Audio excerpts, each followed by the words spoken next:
বানাবো egg roll, তার জন্য যা যা লাগছে সব রেডি করে নিয়েছি। প্রথমে ময়দার লেচিটাকে রুটি আকারে বেলে নিয়েছি।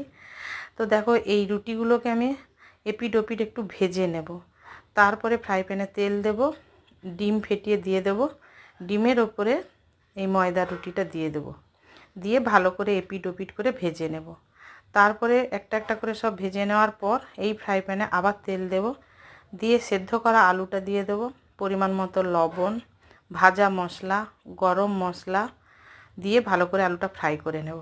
তারপরে আমি এই রুটিটার মধ্যে ভাজা আলু, একে একে শসা কুচি, পেঁয়াজ কুচি, একটুখানি লেবুর রস, লঙ্কা কুচি আর বিট লবণ ছড়িয়ে দেব, আর উপর থেকে সস দিয়ে দেব, দিয়ে এগ রোল আকার করে নেব। যদি তোমাদের ভালো লাগে ভিডিওটা অবশ্যই একটা লাইক করে দিও, আর আমার চ্যানেলটাকে তোমরা সাবস্ক্রাইব করে দিও। সবাই খুব ভালো থেকো। পরের ভিডিওতে